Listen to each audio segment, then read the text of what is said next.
I would imagine along that way, the process kind of weeds out people who aren't willing to change their perspectives or add new information or take on the steep learning curve that I would imagine you found in your ultimate final investors who could buy into the dream that you're trying to put out there and to communicate this, and they weren't looking so much at it as, well, there has to be a business that's profitable, and the way you first structure the plan to try to get them to buy in. So tell me about the mindsets of people who were just, dismissive, and then the other people who ultimately came around to help you get the food. Sure. Well, initially we went to family and friends to find that, and they believed in just because of family and friends. But the big investors that have come in over the last really year, actually, have been people that have had experiences with either ayahuasca or DMT. And luckily they have a lot of money, and they were really opened up to kind of the potential of what DMT or ayahuasca and the substances can do. And so I think that's helped. Just one of the gentlemen was a stockbroker on Wall Street and living the life and doing his whole thing, and went down to Peru and had an ayahuasca experience and changed his life. And you hear that over and over again, but it's interesting how it's awakening or getting to people that it hasn't, and really making its roads into not only into the underground culture here, but it's starting to kind of spread up a little bit more than that. So let's talk about your education as you've made the movie. You've got to meet some of the most respected and yet to be respected intellectual minds on the planet. People like Dr. Strassman or Dr. Abraham. What's it like to be exposed to such a myriad of different types of consciousness that all have this idea in common? Wonderful. I mean, I almost feel like I have another degree, not just from my own research, leading up to it, but just sitting down and having those, 2-hour interviews with people. And I get lost sometimes.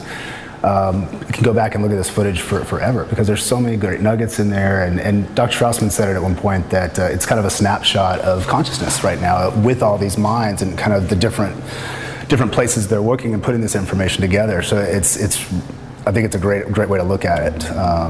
It's been wonderful though, talking to everyone from just cultural critics to philosophers and religious folks and hard scientists doing the dirty work down there. So it's a great concept of taking a snapshot of consciousness and the status quo of what's going on here as the background of that. And to memorialize that all in one film must have taken a great deal of vision on your part to take hundreds of hours of footage and to put it, compress it down to 90 minutes without losing its essence.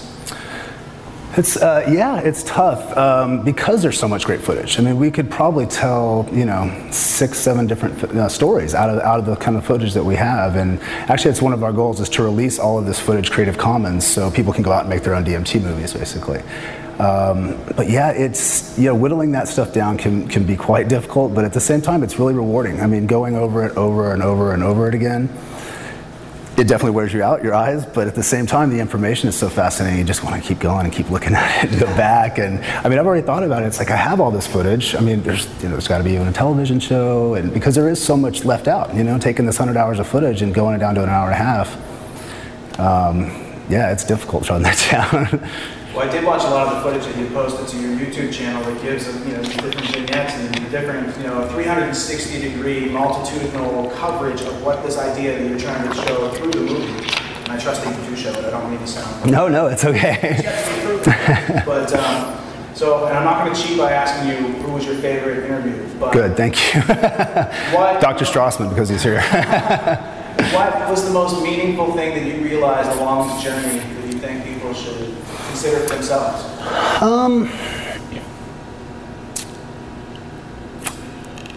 It's a good question. I would say personally for myself, how it, not only for myself as what it's done for me as an individual, but through the film now and the story that's there, and then hopefully what's going to go beyond, is really just how we're living in the world and the connectedness that I felt, under with the influence of ayahuasca or DMT. It shows you that, and it can really kind of make you not only see it but feel it emotionally, but physically, and in every aspect of it. And that changed the way I talk to people, changed the way I move down the street. It changes every little part about life.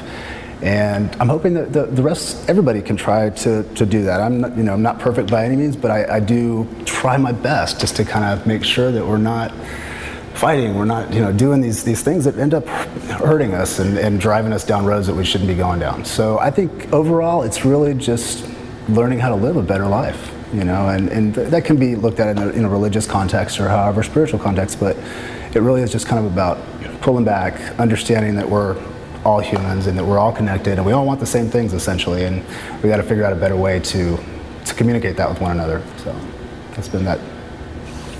2 answers to 1 question.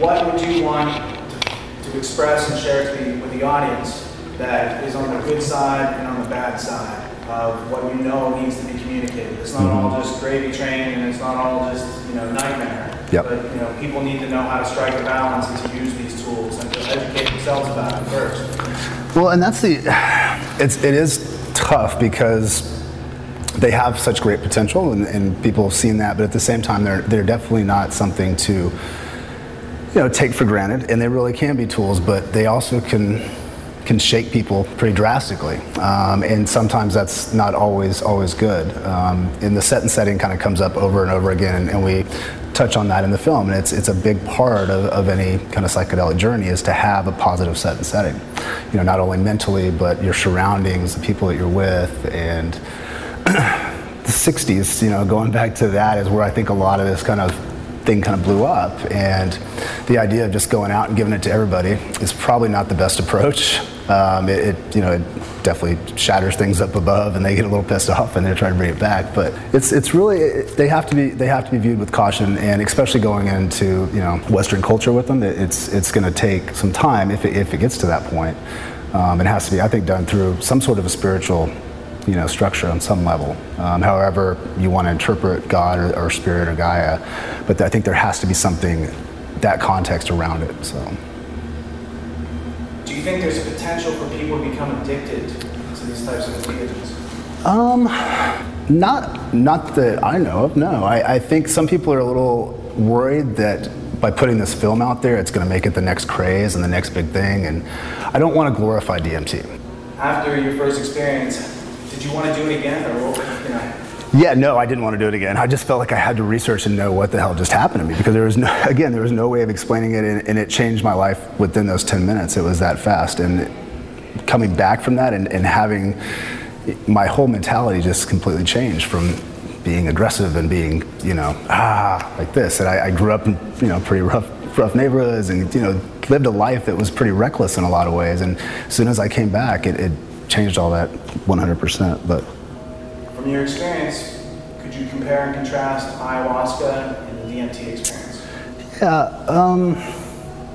Well, but just the initial rush and how quick just the straight DMT experience is the main thing of the huge difference. It's just the blast off, and it's not necessarily an experience that you can kind of navigate very well, and the ayahuasca is much more navigable, and it has different qualities too, as far as just being a more kind of natural and kind of earthly feel to it, as opposed to kind of this really chaotic and magical self-dribbling machine elves that Terrence talked about, and that kind of very mechanical and hyper real world,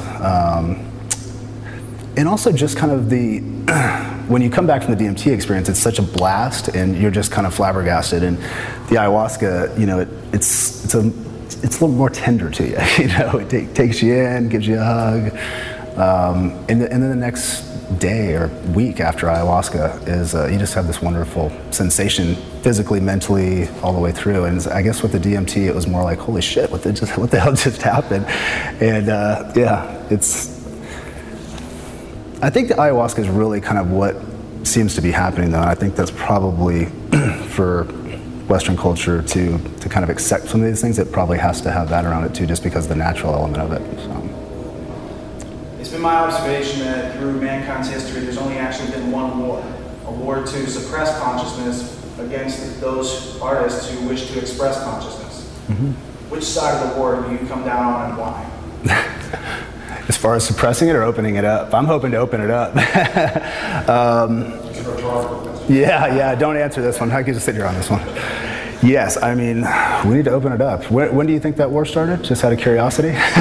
When do you think that war started, out of curiosity? I think it started when people started using words, because human beings are the only animals capable of self-deception. And when we start lying to ourselves, we don't know unless we have a system to validate fact and fiction. Mm-hmm. We have things called fallacies that are systematic ways of manipulating and tricking people. Mm-hmm. So I don't see squirrels with that sort of capability.